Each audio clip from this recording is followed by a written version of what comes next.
Hello friends, घरच्या tasty खाण्यामध्ये तुमचं खूप खूप मनापासून स्वागत आहे।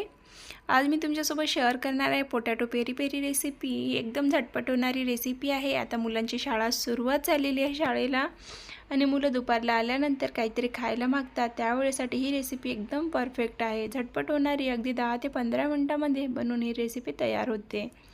त्यासाठी इथे मी 4 मीडियम साईजचे आलू बॉईल करून घेतलेले, खूप छान असे बॉईल केलेले, अजिबात कच्चा वगैरे राहिले नाही, असे मॅश होऊन जातील दाबल्याबरोबर। अशा प्रकारे इथे मी बॉईल करून घेतलेले आहे।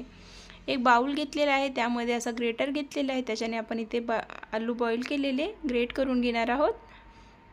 जर तुम्हाला ग्रेट करून घ्यायचं नसेल तर तुम्ही याला एखादी आलू मॅशर असेल तर त्याच्याने सुद्धा तुम्ही मॅश करून घेऊ शकता। अशा प्रकारे इथे मी एक एक आलू करून सगळे आलू इथे मॅश करून घेतलेले आहे। बघा, ग्रेटरने ग्रेट करून घेतलेला आहे। इथे पूर्ण आलू ग्रेट करून झालेला आहे। त्यामध्ये अशा मीडियम साईजचे 3 क्यूब इथे मी ॲड केलेला आहे चीजचे। तुम्ही तुमच्या आवडीनुसार इथे चीज ॲड करून घेऊ शकता, कमी किंवा जास्त क्वांटिटीसुद्धा करू शकता। यामध्ये मी 4 चम्मच इतकं कॉर्नफ्लॉवर ॲड करत आहे बाइंडिंगसाठी आणि 2 चम्मच इथे मी मैदा ॲड केलेला आहे। कॉर्नफ्लॉवरने क्रिस्पी होतात आणि बाइंडिंगसुद्धा येतो, त्यासाठी ते कॉर्नफ्लॉवर आणि थोडंसं मैदा ॲड केलेला आहे। बारीक कापून घेतलेली कोथिंबीर, वाटीभर कोथिंबीर आहे, ही बारीक बारीक कापून घ्यायची आहे, तीसुद्धा इथे मी ॲड करून घेणार आहे।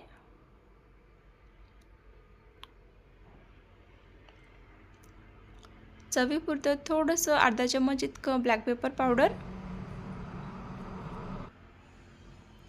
चवीनुसार मीठ,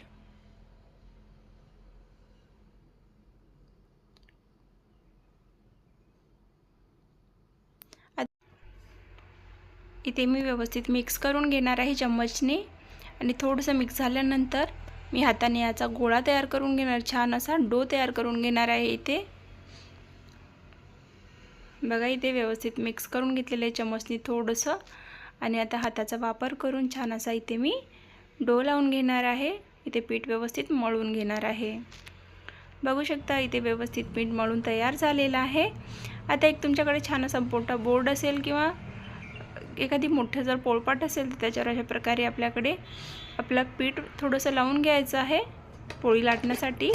पोळी खाली चिपकली नाही पाहिजे म्हणून अशा प्रकारे मी थोडंसं पीठ लावून घेतलेलं आहे पाटावर आणि जो आपण पीठ लावून घेतलेला आहे आलूचा तो इथे मी अशा प्रकारे गोळा करून घेतला। मी ते एकाच वेळेला पूर्ण घेतलेला आहे, हवं तर तुम्ही 2 याच्यामध्ये सुद्धा करू शकता, 2 बॅचमध्ये थोडं थोडं सुद्धा करू शकता। मी एका वेळेला ॲड करून घेतलेलं आहे। अशा प्रकारे इथे पोळी लाटून घेतलेली आहे, जास्त जाडही नाही आणि जास्त पातळही नाही, अशी मीडियम पोळी इथे मी लाटून घेतलेली आहे। आता मी या दोन्ही बाजूने कॉर्नर कापून घेणार आहे, चारी बाजूने। बघा, इथे मी चारी बाजूने कॉर्नर अशा प्रकारे कापून घेत आहे। एक साइड कापून घेतली, अशाच प्रकारे दुसरी सुद्धा कापून घेऊया। इथे मी चारही बाजूनी व्यवस्थित कॉर्नर कापून घेतलेला आहे, एकदम लेवलमध्ये करून घेतलेला आहे आणि आता याला मी स्क्वेअरमध्ये कापून घेणार आहे। एका चम्मचच्या साहाय्याने मी याला व्यवस्थित कापून घेत आहे। तुमच्याकडे जर एखादी कटर असेल तर तुम्ही त्या कटरने सुद्धा तुम्हाला हवं त्या शेपमध्ये याला कट करून घेऊ शकता।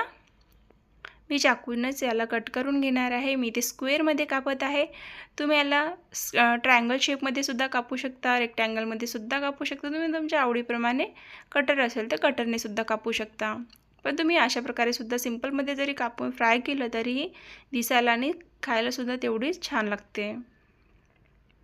बघा, इथे मी अशा प्रकारे व्यवस्थित अशी पूर्ण कापून घेतलेली आहे क्यूबमध्ये, जास्त जाडही नाही आणि जास्त पातळही नाही, अशा प्रकारे इथे मी कापून घेतला आहे।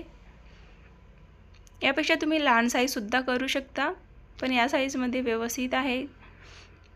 इथे पॅन ठेवलेला आहे गरम करण्याकरिता, त्यामध्ये तळण्यासाठी तेल गरम करून घेतलं आहे। तेल जास्त गरम केलेलं नाही, एकदम मीडियम तेल गरम करून घेतलेलं आहे, जसं आपण समोसा तळण्यासाठी केलेला असतो, जास्त गरमही नाही आणि जास्त थंडही नाही, असं मीडियम। त्याचप्रमाणे आपल्याला इथे तेल गरम करून घ्यायचं आहे। थोडंसं थंड असताना तेल यामध्ये आपल्याला हे एक एक करून सगळं सोडून घ्यायचं आहे आणि छान असे लालसर क्रिस्पी ब्राऊन होईपर्यंत तळून घ्यायचं आहे। जोपर्यंत छान असे ब्राऊन क्रिस्पी होत नाही तोपर्यंत आपल्याला इथे 2-3 वेळेस आलटून पलटून दोन्ही साईडने तळून घ्यायचं आहे।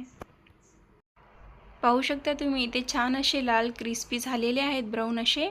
आता याला मी काढून घेते आणि तुम्हाला सर्व करून दाखवते. तर तुम्हाला ही झटपट साधी सिंपल अगदी 10 मिनिटामध्ये बनवून तयार होणारी स्नॅक्स रेसिपी कशी वाटली कमेंटमध्ये नक्की कळवा. जर तुम्हाला माझ्या रेसिपी आवडत असेल तर चॅनलला लाईक शेअर सबस्क्राईब करायला विसरू नका. थँक्यू.